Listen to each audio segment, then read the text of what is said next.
My name is J. Scott Campbell. I'm a comic book artist from the United States. I've drawn, or most known for comic books, Gen 13, Danger Girl, Wildsiders, and the upcoming Spider-Man project I'm doing with Marvel. That's a good question. It's a complicated question. It doesn't have a simple answer. I was very fortunate. I got in probably faster than most.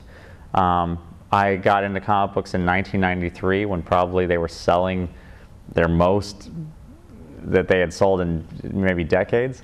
And so there was a big demand for comic book artists. And lots of different studios were trying to get new talent. They were competing with each other for new talent.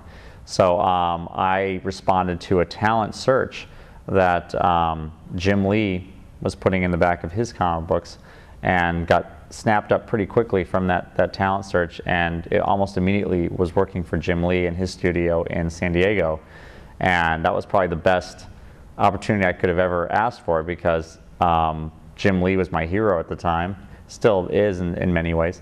And so to work with Jim Lee and all the other talent that I looked up to at his studio that he shared in San Diego, that was probably the best of all circumstances, because not only was I immediately hired to do comic books, but I was learning from the best in the business.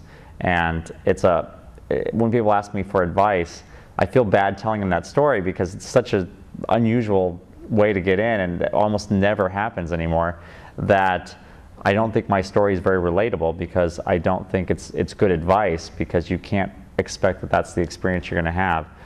However, I think in this day and age, there's so many ways to get your artwork, more so than when I was younger, to get your artwork out there. There's DeviantArt, there's social media of all kinds. And also too, I think the best way still to get discovered and get work in this business is, well, one, be really good if you can. But second off, go to shows, go to comic book conventions, because you'll get firsthand reaction to your work from the people in the business who can actually hire you.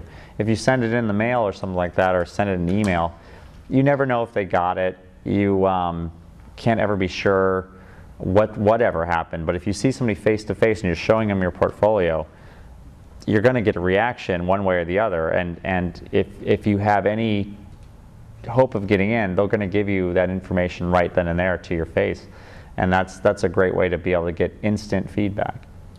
No, I appreciate that. That's actually probably, when I do have people tell me that, that's probably my favorite compliment, because uniqueness is what allows me to have my career. If I look like anybody else, or if I was generic in any way, I don't think I would have the career I have, because people come to me because they hopefully I'm giving them a product they can't get from anybody else, and that's what uniqueness is. And I can't say that it was calculated or thought out that way. I just draw the way I want to draw, and thankfully it comes out in a very unique way.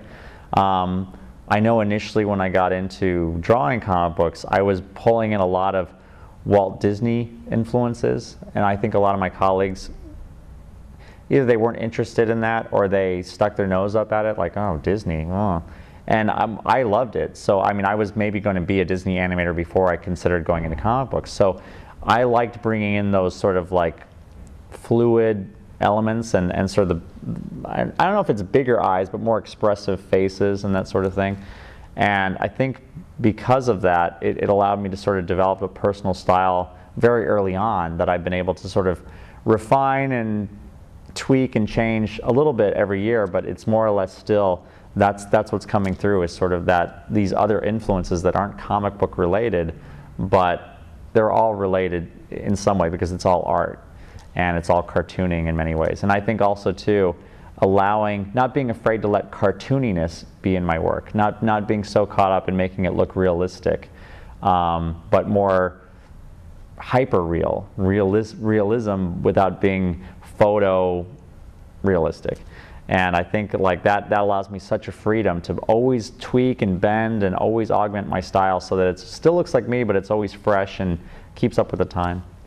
Interiors, yeah, like panel to panel. That's very true. I know. No, I get that a lot, because I know people do miss me doing interiors, and I think I've missed it as well. I mean, at the time when I started allowing myself to do more and more covers, I was getting more and more requests for covers, and I started allowing myself to do more of those and less of the insides.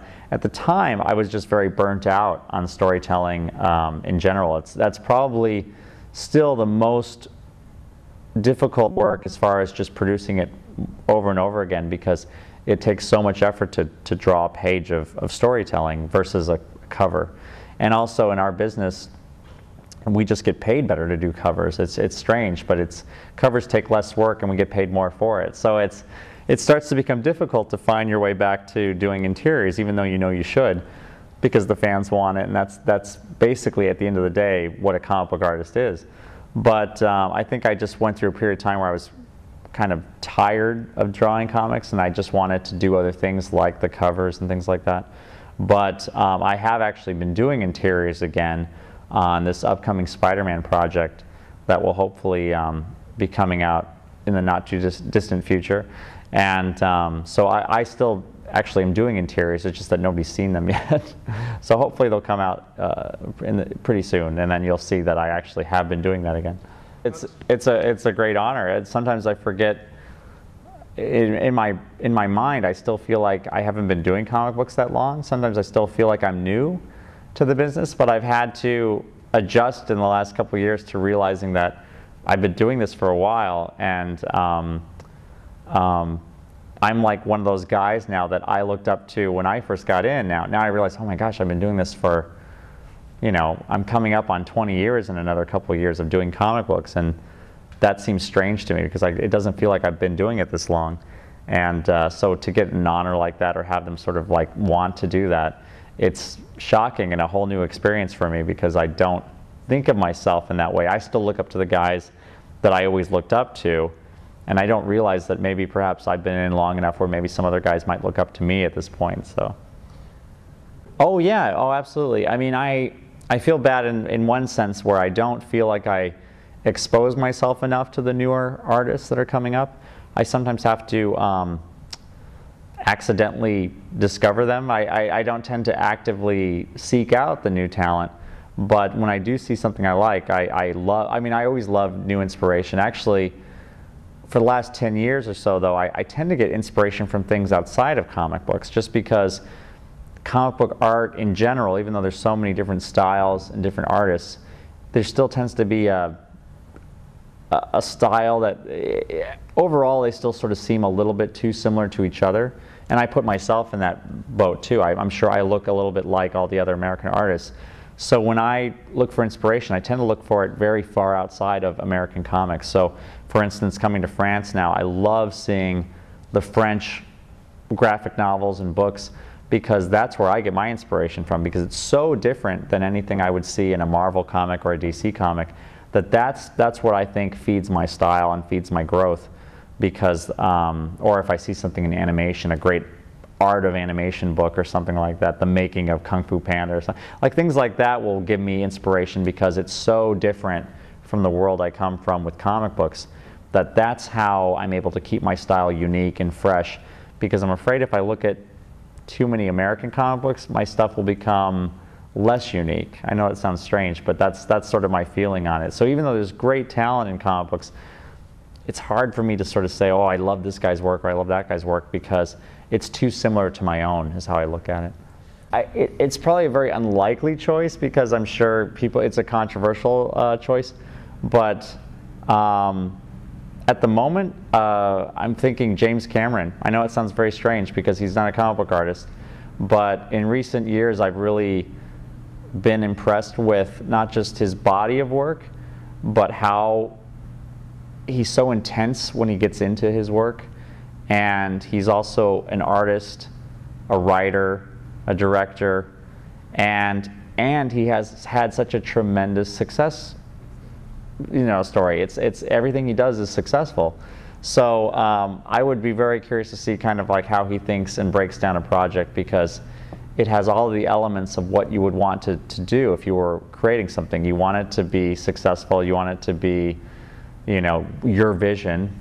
And I think I would be very curious to see how he thinks about a project and comes up with how to do it, and where he gets his intensity from. How does he stay focused on a project, even if it takes 4 years to make a movie like, you know, Avatar or something like that. It's like, how does he stay focused? So that's one that I could think of right now that I would love to go into his brain and figure that out.